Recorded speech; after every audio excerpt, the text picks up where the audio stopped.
We're live. Live. Okay. Yeah, good to go. Well, good evening, ladies and gentlemen, and welcome to this session in the Edgware United Synagogue Adult Education Programme by Dawn Waterman, the Archives and Heritage Manager at the Board of Deputies, the only democratically elected cross-communal representative body in the Jewish community. She leads Hidden Treasures, Celebrating Jewish Archives in Britain, an online project featuring archives that tell the story of the Jews in this country. It can be found at the website www.celebratingjewishArchives.org. She is also responsible for liaising with the London Metropolitan Archives and the Wiener Holocaust Library, where the board's own archives are held. Dawn leads the board's involvement in Jewish heritage matters, including disused cemeteries. She's a member of the board's community engagement team. Her topic tonight is Gems from the Archives. Thank you, Spencer. Thanks very much indeed. You've heard what Hidden Treasures is all about the archives in Britain that celebrate, that tell the story of Jews in Britain. And what we do is we have a website, as Spencer mentioned. We have describe all the archives on that and link to them so that you can have a look yourself. We've got about 60 archives altogether, big ones like the government's National Archive and the Imperial War Museum. You might have heard about that today because they've got their new Holocaust galleries. So big ones, but also small ones like Nicholas Winton's archive, Hesped.org, which is a terrific archive, a collection of Hespeds given at funerals. Lots of Jewish archives, of course, the ones you'd expect, like the Wiener Holocaust Library, Jewish Museum, but also much smaller archives too. Jews of the RAF, we were there too. Lots and lots of university archives and local archives, of course, too. Ones where, in places where there were Jewish communities or where there are Jewish communities. We say that we've got treasures from the 13th century to the present day. So what I thought I'd do is share some of the treasures from some of the archives. Lots of them are my favourites, but I hope that they'll show what a range of archives there are. And Hidden Treasures really is all about engaging with the archives. So I'm hoping that at the end, when I finish talking, you'll share your thoughts or memories or reactions to some of the archives with us as well. So let's get going. Okay, so I always like to start these talks with something local, if I can. Two adverts. The Beef Bar is from 1956 and Frumpkins from 1959. I grew up in Edgware, so I'm kind of a local girl. We lived in between the Reform School and the Yeshua, which is roughly where we were at as well. Edgware's changed since the 1970s when I grew up. The only kosher butcher, I think, in Edgware then was Mann's, and there was Beechholm, the baker, and I think was there also a Keen's, I think, as well. We used to go to Barnett's, which is kind of nearer towards Stanmore, and to Ivor Silverman. I'm delighted this evening to be joined by Hugh Petrie from the Barnett Archives, and he's going to be talking a bit at the end, perhaps about these two adverts or about the archives generally. So my first picture is from the Brady Photographic Archive. The archive itself is a hidden treasure. It was lost, and it was found again in someone's loft. Several hundred photos taken between the 1940s and 1960s of the Brady Club. I was once giving this talk when someone shrieked from the audience, "That's me, that's me." It was the girl in the middle. The first Brady Club for working lads was established in 1896 in the East End of London, driven by Lady Rothschild, to improve the social quality of life for Yiddish-speaking boys from Eastern Europe. And then in 1925, Miriam Moses, who was the first Jewish female mayor in the UK, established the Girls' Club. The two merged in 1960 in Hanbury Street, and that's where this photo is taken from, the 1960s, girls enjoying their Coca-Cola. So here we have a different group of girls in a very different archive.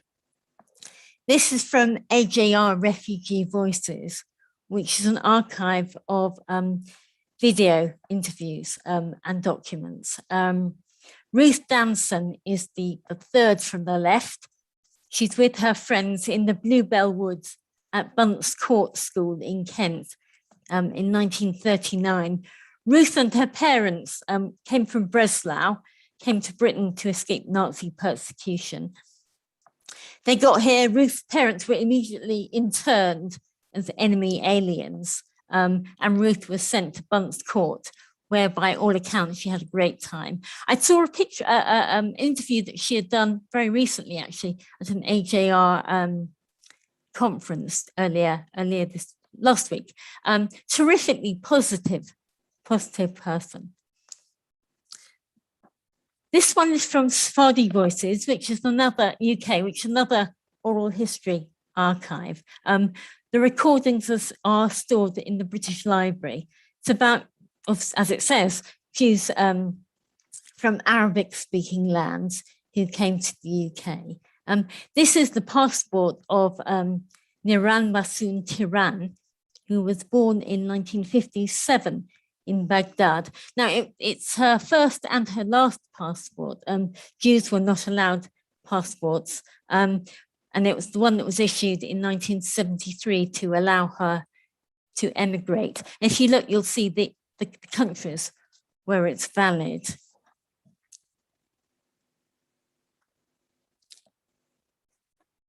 This next picture is from the London Metropolitan Archives. I'm sure many of you will have been there.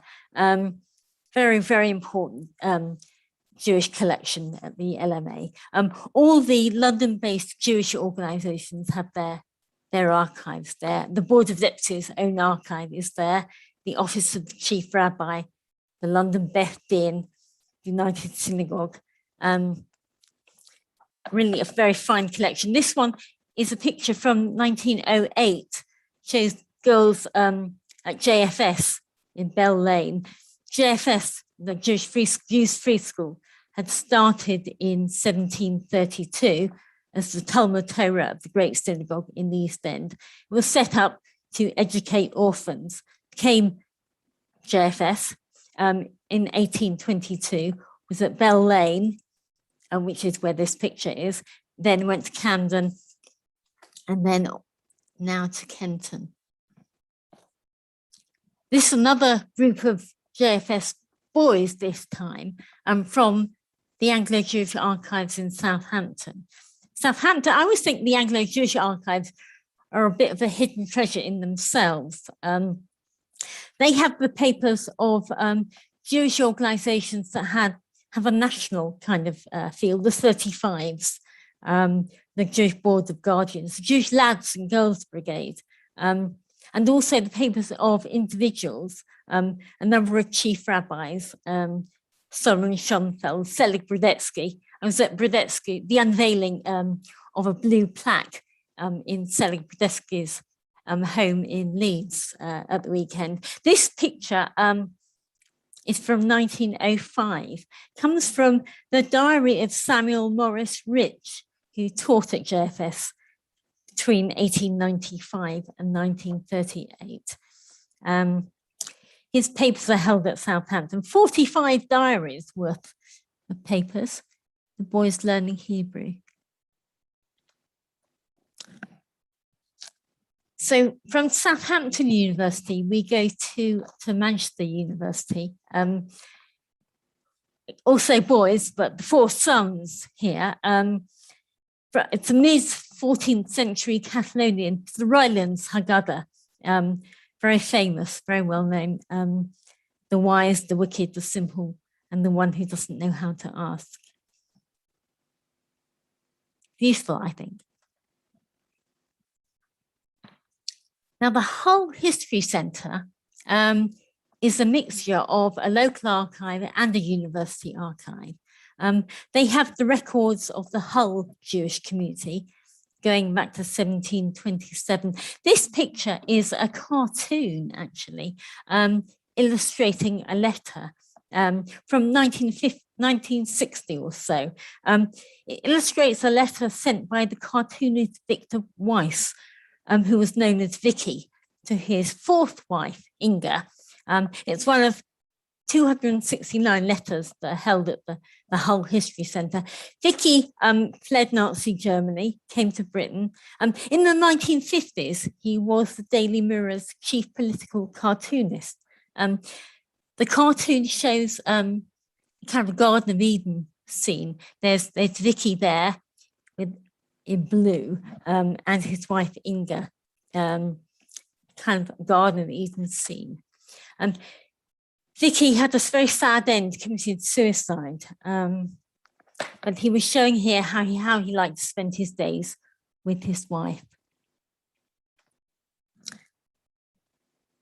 This is from the Plymouth City Council, round about 1779, we think.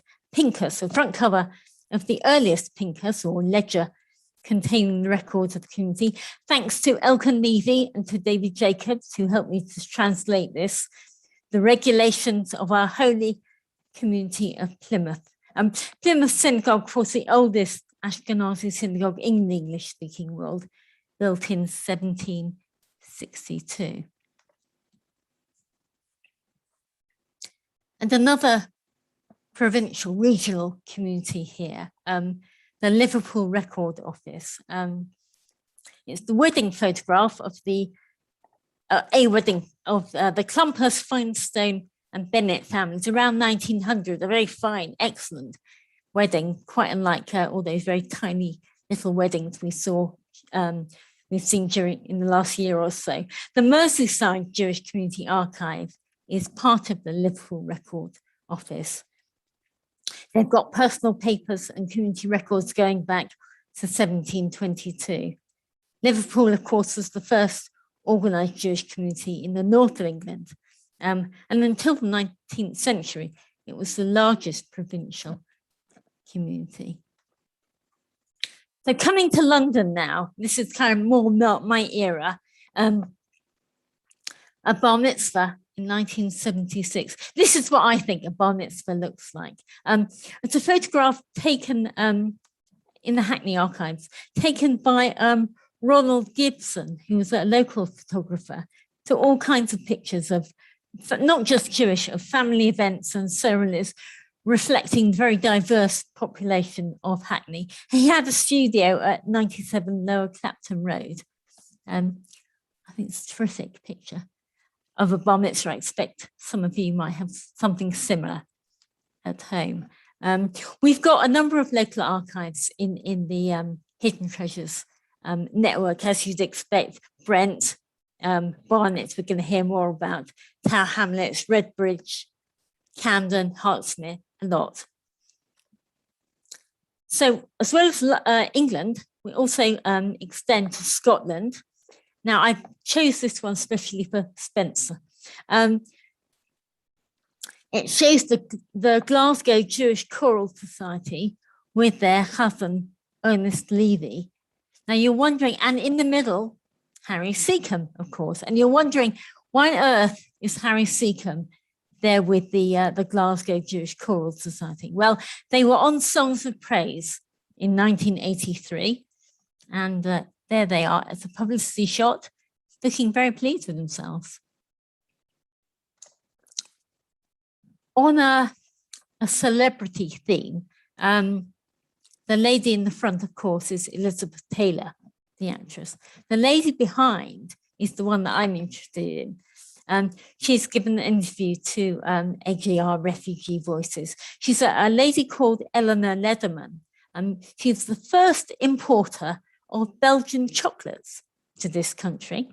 She had two shops, apparently, although I have yet to find out where they were. She had a Jewish story. Born in Milan in 1917, her parents had come from Istanbul. She survived the war in hiding in Belgium, came to England in 1955, and was quite a character by all accounts.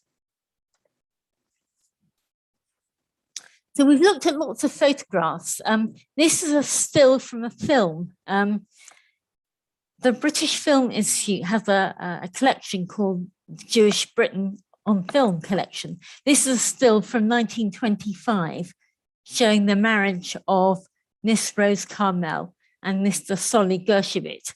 Now, Mr. Gershowitz thought he was being canny and thought that if he dropped the Z at the end of Gershowitz, he would sound more English. I'm not sure that he entirely achieved that. But it's a short silent film showing them getting into the car and driving to the reception for their wedding from the family shop at 50 Brick Lane. Unfortunately, because it's a silent film, you can't hear the music because you can see them dancing to the San Diego Jazz Band. It's a terrific film. And I really recommend having a look at the British Film Institute website if you get a chance.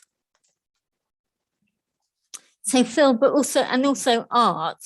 I like this picture. I love the colours from the Ben-Uri Gallery and Museum. Of course, the Ben-Uri was founded in 1915 in Whitechapel, and then focused on Jewish artists. It's called Mother and Children in Holland Park by an artist called Dora Holzhandler.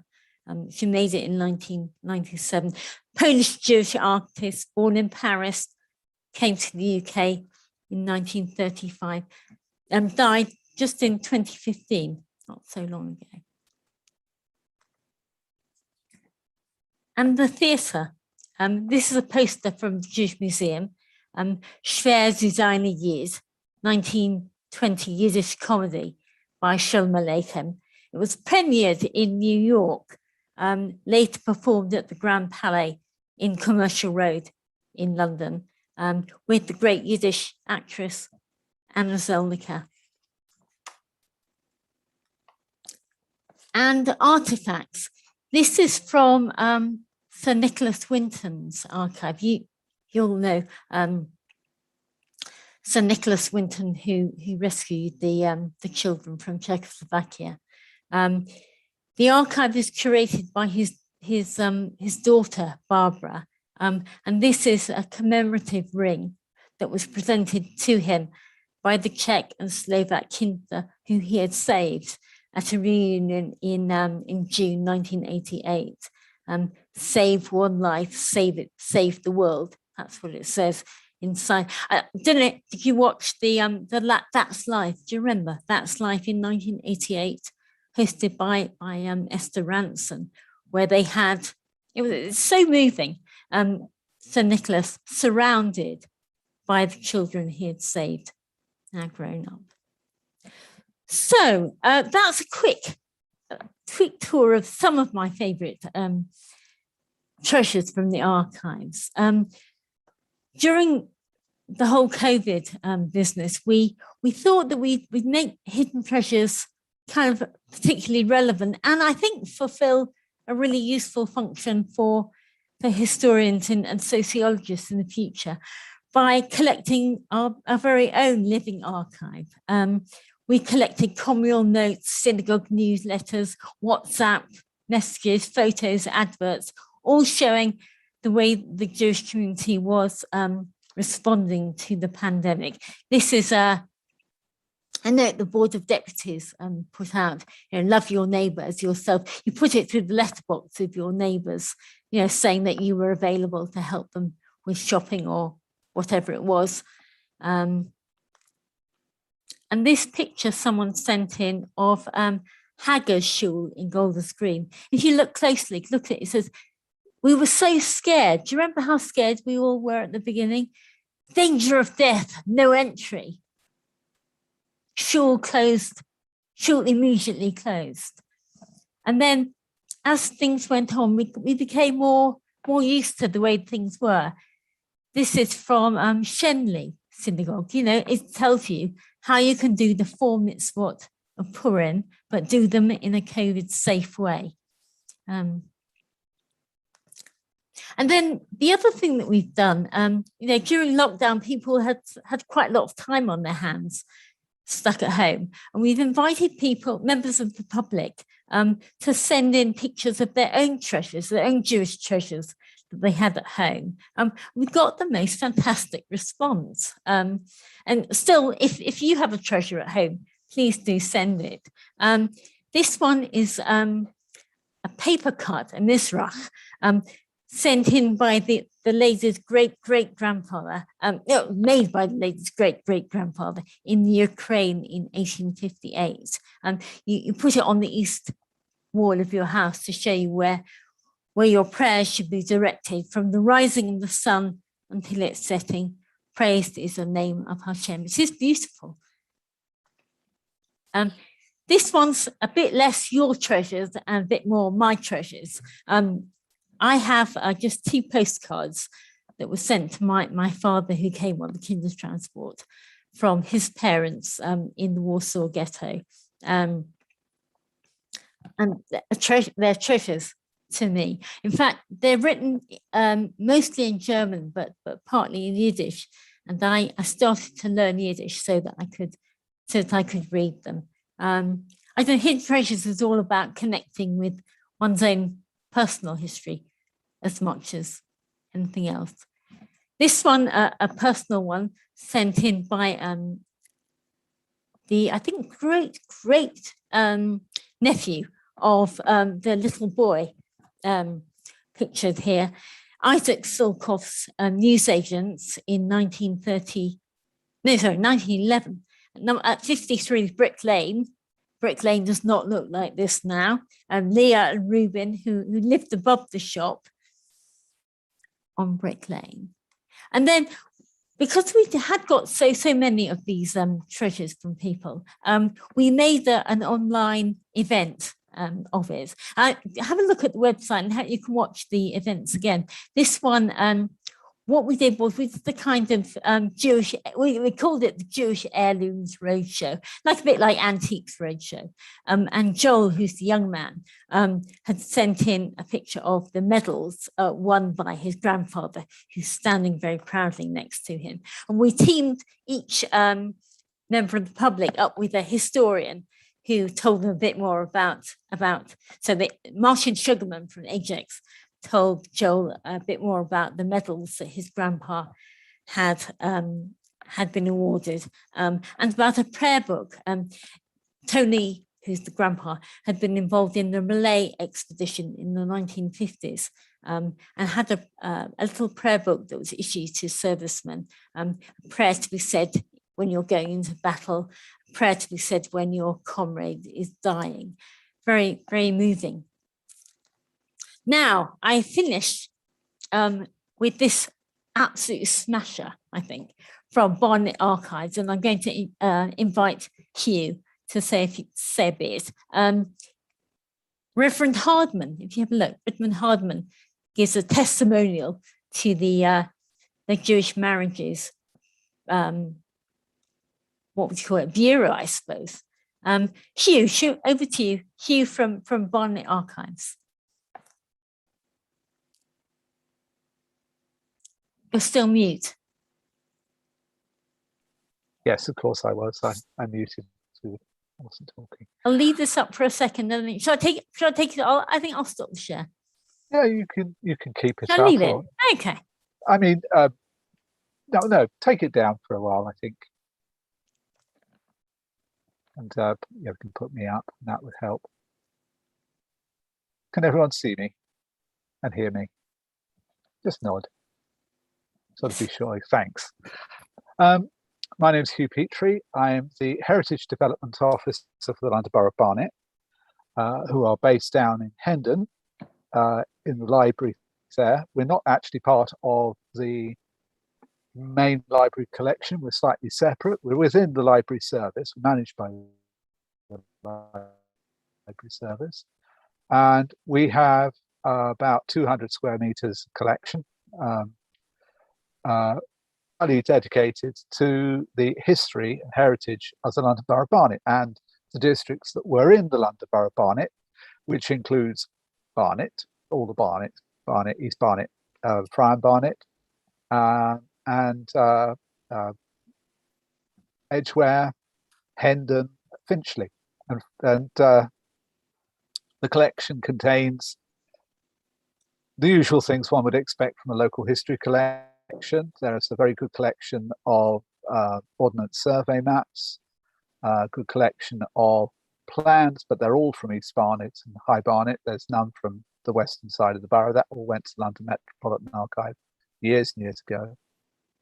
We've got an extensive photographic collection of tens of thousands of photographs and images. And we have a lot of council records, council volumes of council minutes going back to the 17th century. I think our earliest there for that is Monk and Hadley, parish of Monk and Hadley, which is what's called a civil parish. It's not religious. It's about local authority really. It's just called a parish and borrows the same outlines as the local ecclesiastical parish. Although the local rectors and vicars were allowed to be chairman if they so chose. So it have a degree of overlap. But these deal with civic matters like maintaining the highways. Up until the 1830s, the care of the poor within the parish and so on. We're going through a process of digitization. So at the moment, we're digitizing large numbers of photographs. We've got several thousand photographs digitized, postcards, historical postcards digitized. We've got much of our map collection digitized, particularly the stuff which is not available from other agencies like the National Library of Scotland. For those that know, that actually has a large body of English ordnance survey. But we've also got digitized some oral histories, and it's a fair amount done. Most of our secondary histories are done. We're progressing along quite well. We're just about to push on to getting it up online, most of it. Our photographic collection is held up online by Borough Photos, which is a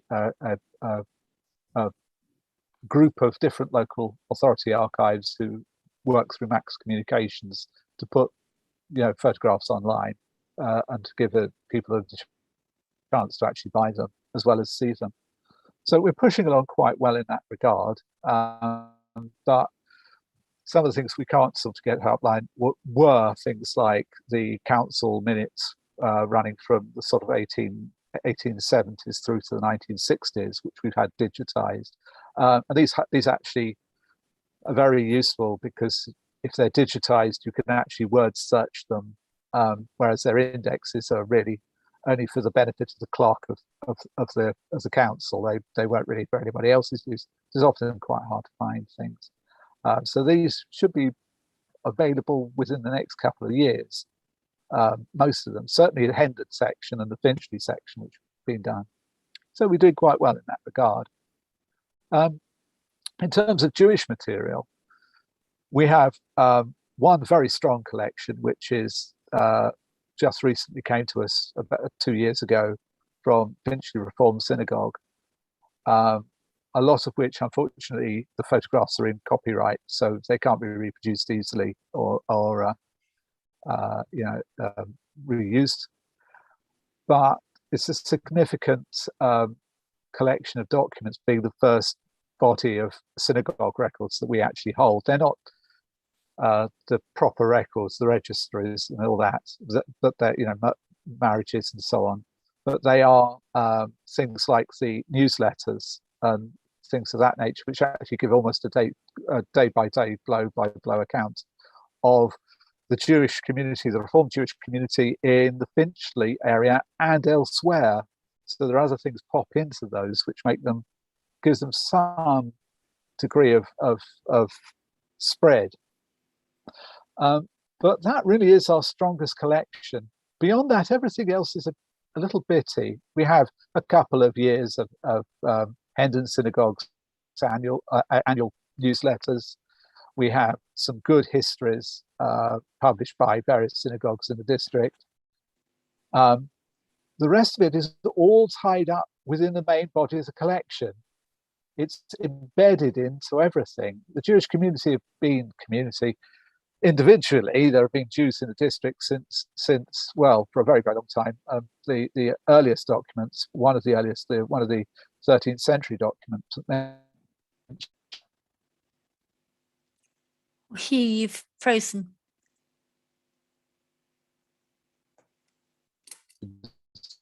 Jews, although this is more of a legal term than anything else. Have I frozen? There. Do you want to go though? back a few seconds? You're back now. Oh, shall I repeat? Yes.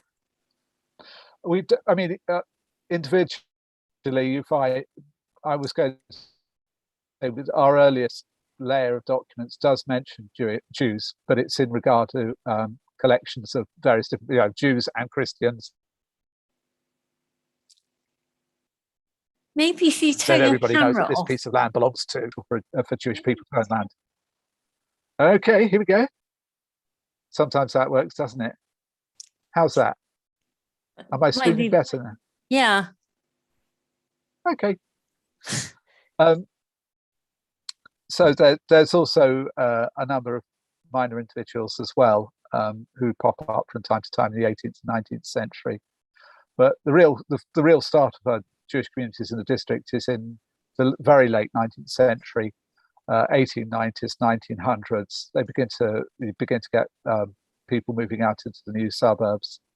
They predate the tube very, very slightly, but it's really the tubes coming which creates large bodies of Jewish people moving into the area, but everyone else as well. So when we talk about this, we can talk about it as if the Jews are a separate community. They're not. They're just part of the growing suburb. There are, the suburb being reflective of London life, and consequently are deeply embedded in everything. Very rarely separated out in a sort of, they are the context as much as everything else is. I suppose, particularly in this area. So you couldn't think of Barnet without Jewish people. It wouldn't make any sense. It would lose definition. And that means that it's everywhere and not collected into a sort of a nice significant pile, if that makes sense. It makes complete sense. So when Dawn approached me and said, "Can you give us a list of all the Jewish stuff?" It was sort of, my God, that's almost everything and nothing at the same time. I wouldn't know where to begin. It's such a big thing. For a small department like mine, there's only me in the heritage section as a borough. Outside of the planning department, that's completely different. That's about buildings and preservation issues. I'm really the only person within it, and that means that we don't have the kind of workforce necessary to correlate everything. But I think something should be made of this fairly soon, because I think we're going through what is essentially a golden period, a flourishment of Jewish culture in northwest London and North London. And we should really be collecting to ensure that there's a body of material for later generations, because as all of these communities that live in Barnet, Jews and otherwise, in fact, my own Catholic background, we will move back, we will move on. Things will change, and the demography will change, and then people will say, what was that was there? So I think I'm struck by, for example, going and walking around Hendon, as one does when I walk home. And there's a kosher ice cream van doing what every ice cream van does, parking up close up to the school as it can possibly get without getting told off, you know. And I thought, can I photograph that? And I thought, can you photograph it? Will you photograph everything like that? You know, how do we do, you know, this? Yeah, I think that's part of it. I think that we have to recognize that we're going to let it go past if we're not careful. All of us, really, all us residents of Barnet. I'm a resident of Barnet. Anyway, I suppose that's my sort of philosophy about it, my thoughts about it. We are lucky that the British Library has digitized the Hendon and Finchley Times, which could be word searched, thankfully, up to 1940. And within that, there's probably a wealth of bits and pieces. I've been going back since about 1965 through it, collecting bits of information and things like that about the foundation of synagogues and, you know, well, also everything else as well, because my responsibilities are much broader than this. But you know, there's a huge body of material that could be explored, but there's also a huge body of things to be collected, I suppose. Yeah, that's about the size of it. Thank you, Hugh. Thank you very much indeed. Anything from anyone else? Thoughts that some of the images might have stirred, or memories, or the things that you'd like to say? Please do feel free. Right. Brian. Yeah. Good evening. Yeah, the ice cream van was Uncle Doobie's.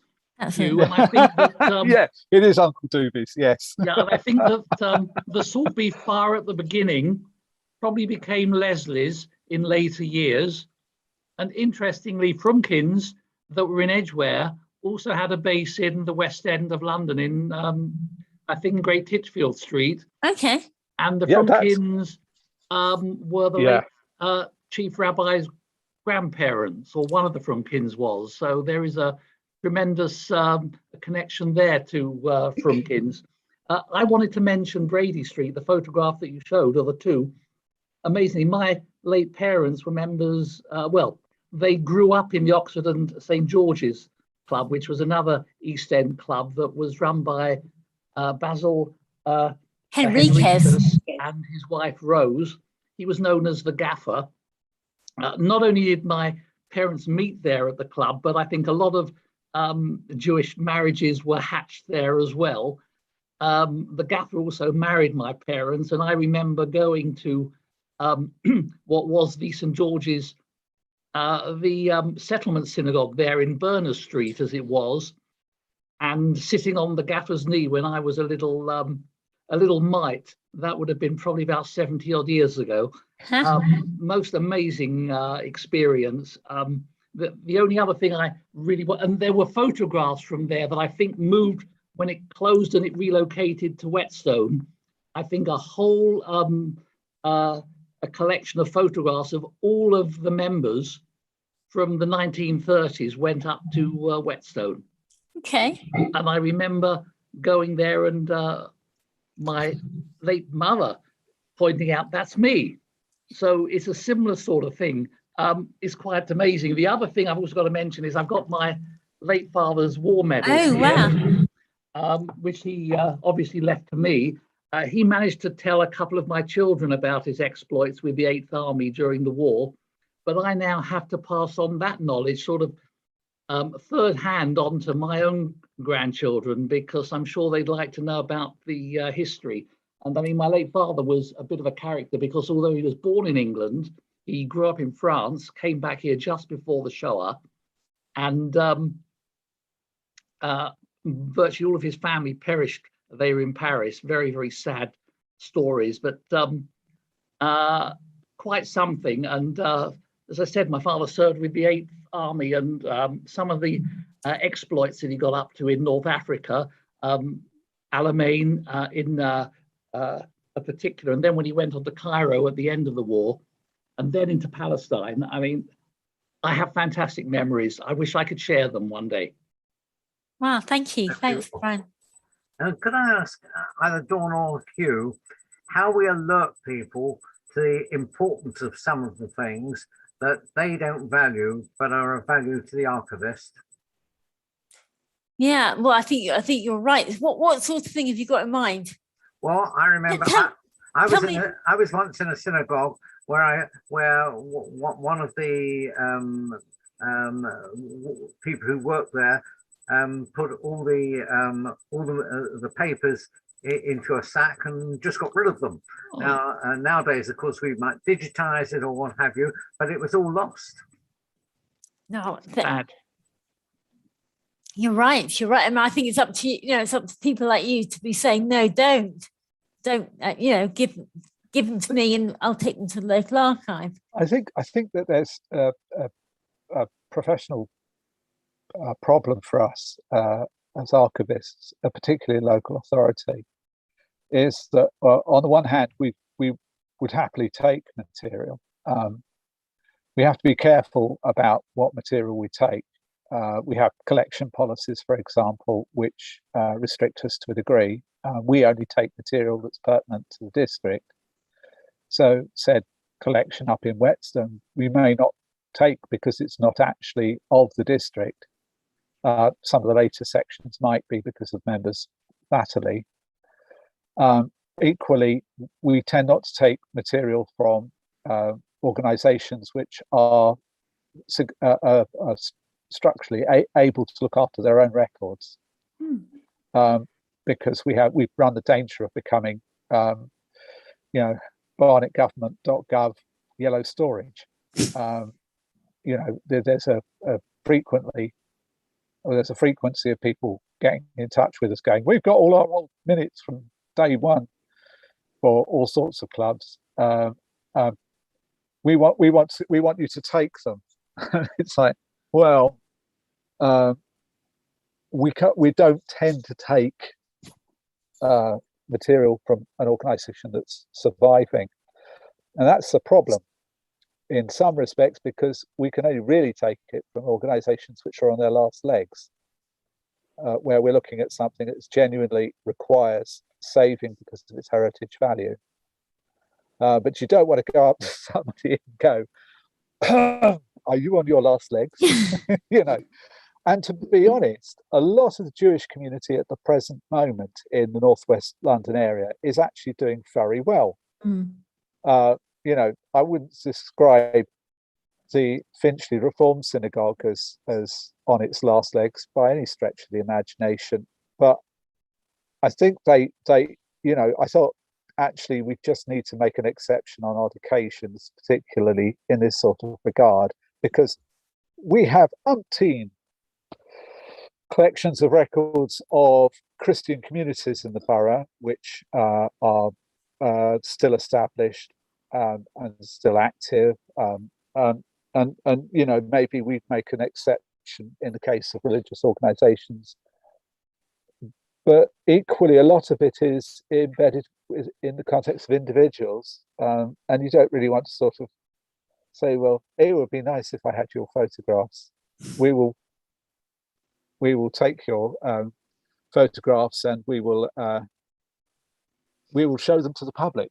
There's all sorts of ethical things about how you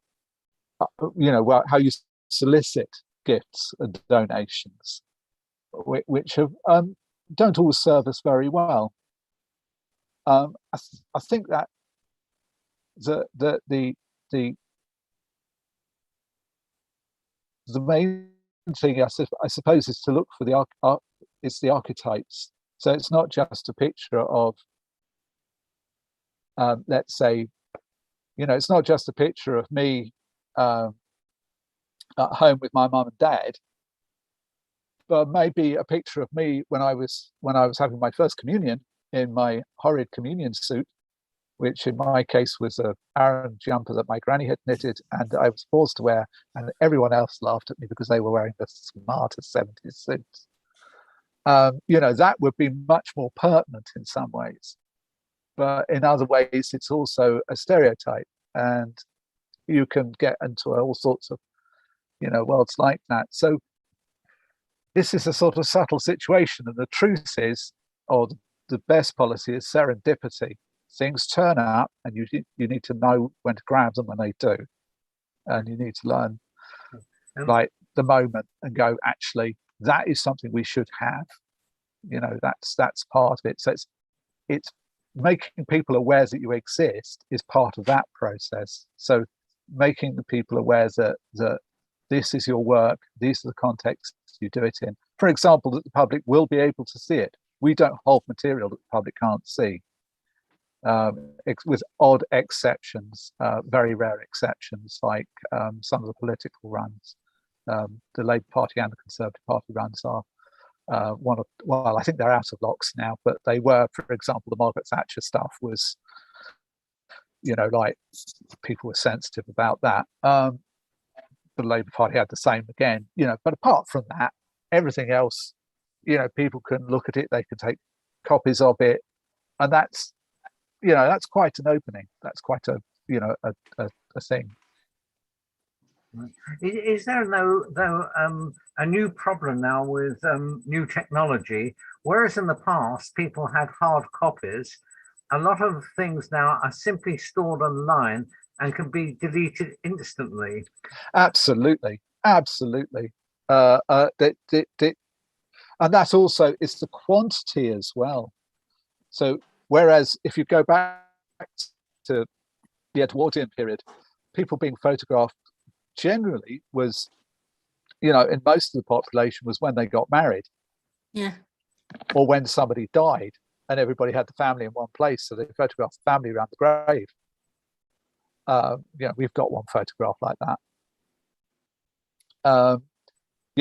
That's very true. It's both the easy loss and the sheer bulk of material, and also things are available online. For example, the Jewish Chronicle, with its pictures of people's bar mitzvahs, which they ran. I don't know if they still do that. I haven't picked up a copy in years, but they used to have pictures in the back. I remember people at school bringing in their, that's me. Okay. It's now. It's now available digitally, which means that its position in an archive has changed. We tend to take only solid objects. We tend not to do digital objects.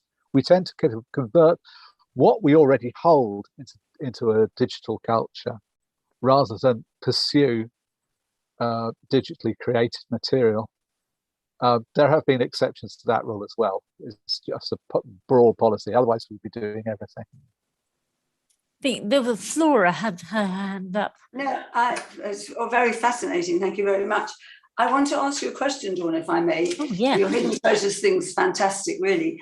And I remember once asking you, and I do remember you saying yes, but perhaps I didn't make it clear. Are you interested in hidden treasures from abroad, not just from England? I don't know that we can be. I think we're only interested in, if it was something that told the story of Jews in Britain, then yes, we'd be interested. It would be part of. Well, could it be like, in other words, I've got the Brit Milah suit of my father. Oh, right. Yeah, and it's bright crimson. I think it's a crimson colour. I'm colourblind with lip. It's very Baghdadi. It's from Baghdad. Oh, okay. But he became a lawyer in this country. He studied at the bar here, so it was his Brit Milah, sort of little jacket. But he worked in Britain, so then I think definitely then.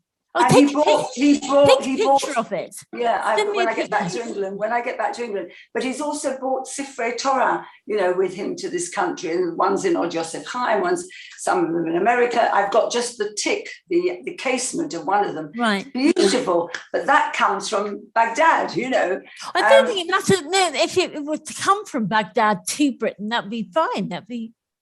I'd be very interested. Yeah, definitely. One of these days I will go. But can I ask you another question? Yeah. And also to Hugh as well. I was so happy to see that bar mitzvah photograph, and it was 1976, I think you said. Yeah. Well, to me, that's not really archives. It's 46 years ago. No. I think it was lovely. I thought, oh, how nice. You know, I remember bar mitzvahs like that. Of course. Can I ask you, so really, I mean, what is your stop-off date? Is there like, would you do something like last year? Yes, the stop-off date could be yesterday. Yeah, definitely.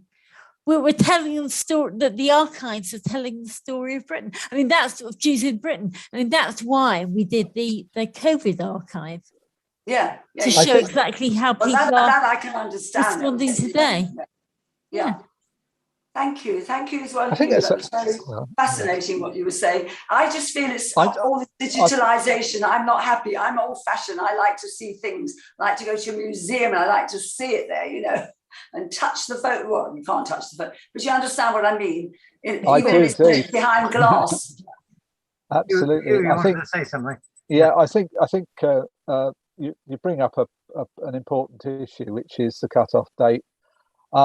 Personally, I tend to cut off around about 1970 in terms of describing a thing as historical. 50 years seems a sensible point at which to say that this is about memories rather than current things. Some people say 25 years. It doesn't really matter. But I think actually there's two roles. One of them is collecting things of the past. The other is actually laying down things for future generations from the present, chronicling a moment. My concern with the way Barnet is at the moment, particularly with the Jewish communities, and I use the word communities as a prop, I suppose, it is that there's something wonderful going on, and we're not actually compiling it into anything. And someday people are going to go, what was that place like? We have got a really lovely collection of photographs that were taken in the 1980s, for example, which was a part of a YOP scheme, if you remember those. And they were asked to photograph everything in Hendon and Edgware. And that includes large numbers of Jewish shops, kosher shops in Golders Green, Finchley Road, Edgware, places like that. It would be nice someday to actually correlate those into something, you know. But beyond that, you know, it's a bit bitty. You know, it's possibly if somebody was wanting to do something was just basic, for example, although we could rely on Google Earth, for example, to do this for us, or Google Street View, just to go around and photograph the shops, you know, just go around, take photographs of all the shops that thought to be pertinent. You know, maybe you know, but maybe just do a simple street survey at the current time. You know, get a picture of Uncle Dobie's ice cream van. You know, it's that sort of thing. Do you think archivists should be proactive, have lists of desirable material so that they could say, could you record maybe on Zoom or on their phones memories of youth clubs, memories of the East Enders? I think that's a lovely idea. I think I do YouTubes at the moment, and it just put it in mind for me. Just you saying that now, is it Spencer? Is that your first name? Yes. Spencer, it puts me in mind of doing a YouTube, like a call for that kind. Yeah, I mean, as you say, a list of sort of different materials would be lovely. At the moment, we're kind of going through a process of moving from Hendon Library into the new Hendon Hub, and we don't really know quite what the Hendon Hub is actually going to translate as, because we've been told it's going to be wonderful, but you know how things go. Yeah. But even then, if it's digital, even I think, you know, we would have to think about how it would be laid down. But yeah, I think a YouTube saying, could we get some of these things if we've got anything from like the Maccabi Club, sure, of the 70s, which I remember vaguely. Yeah, all sorts of things, like, you know, the kosher bus at when I was a kid. I was at Brooklands Primary School Yeah. in the suburb. I wasn't brought up in the suburb. I was brought up in East Finchley. And me and my mate David White said, I was about 5 years old, my mate David White, and I was complaining about school dinners. He said, "Oh no, you should come with me. We have much better school dinners." So I went and had school dinners on the coach. And my mum there from the school saying, "We didn't know you were kosher." And my mum was sort of going, "What's this?"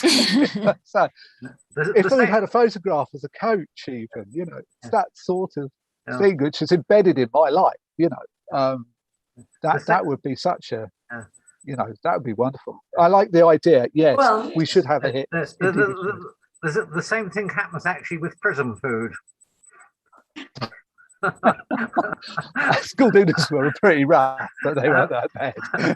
Dawn, yes. Dawn, sorry, may I just say one thing? Thank you so much. That's very fascinating what Hugh was just saying. I have a picture of myself as a 7 or 8 year old on Solomon when I went to Solomon Wolston, which was the precursor to Hillel. Right. When they were in Ladbroke Grove. I have a picture of the coach. It's amazing. I've got pictures of Solomon Wolston School. Very few people have that. So, right. I've got to do. And the other thing is, somebody mentioned Frumkin, and you're quite right. It is Rav Sal's family. But was there not a Frumkin, I'm asking you, also in Golders Green, or am I mistaken? Or was it Suskin or something? I think wasn't there a Sussers in Sussers, that's it. Thank you. You said it was dry. Thank you. It wasn't Frumkin. Thank you. Yes. From time to time, there are exhibitions that are interesting. For example, there was one at the Jewish Museum on wedding photographs, mainly by Boris. By Boris, yeah. And they made a lovely book out of it. Right, now I'm sure that there are others in people's collections that they don't know about, and again, that's the sort of thing that individual schools could ask people to sort out. Well, Dawn, Flora, I'd love to see the picture of you at Solomon Wolfson. Definitely, I could do that, but I have to tell you that the Jewish Museum ran maybe, I don't know how many years ago, 15, 20 years ago, I've got no idea. When they first opened, they had a series of, I don't know if you saw it, they're like screens, moving screens, and they had 10 people representative of Britain, Jewish people. Yeah. There was a convert to Judaism, there was all sorts of people in the army, a rabbi, whatever, a taxi driver, and I was actually on there as a fundraiser and somebody, whatever, communal worker. But that gave you a lot of insight. I know Hugh says he wants 50 years ago, but I can't remember exactly what it was. There were older people there, and there's some amazing stories that they told. It was a moving thing, and you could move from one to the other. They must have it in their archives somewhere. Yeah, I presume. Maybe you should have a look at it. I know I've got a video of it somewhere, but I can't tell you where it is. I have so much stuff that I, find on. But it's interesting about some of the various people. I was fascinated by their stories. Some of them were quite old. They were older people, and it might be useful for you. I don't know if it will help you with the archives. That's interesting. Or perhaps Hugh. It ran for quite a few years, and then they changed the thing. Right. Well, we're coming up to the hour now, so does anyone have a final one or two final questions? Before? Melvin Miller. Melvin, can you Yes, I'm unmuted, I hope. Right, Melvin, go ahead. Yes, that picture of Harry Seacombe brought back memories to me, because I was up in Glasgow working up there in the early 1970s, and I was a member of the Jewish Choral Society. And I don't know if you can see. Oh, look. Listen, I'm in the back row. Can you show us again? Lift it up a bit higher. That's it. Yeah, I can't see it. Yeah. Can we see it? I can see it. So where's Melvin? Because we used to be in a choir together. Yes, I'm in the back row, fourth from the left. Right. 1, 2, 3, 4. Can we make it larger? Yeah. Can we make it large? I can't. Yes, that's fine. That's fine. Anyway, we did a concert with Reverend Levy. Yeah. And okay. And there is an exhibition or one or two exhibits of Reverend Levy in the Glasgow Museum. Yeah. So Yes, that's my reminiscence. Oh, well, thank you very much for sharing that. That's great. That's great. Yeah. Right. A final question? May I show off a minute, please? Yes, please Sure, do. go Please do. ahead. You showed a picture of Reverend Hardman talking to people. Yes. That's my father. Oh, wow. Whoa. Who's that? Sorry, I'm who's showing speaking? off. You've got every reason to show up. He was outstanding, Reverend Hardman. Well, was I very think so pleased. too, but then I'm biased. Sorry, what's your name? What's your name? Devora, Devora, I remember speaking about you. I'm number 3. Yes, yes. Very sadly, you lost 2 sisters. 2? Yeah. I take it you have a picture of your father in canonicals. Of course I've got. Do you want to see him in his canonical? Yeah, I do. Of course. Yeah, I Why do. not? Where is it?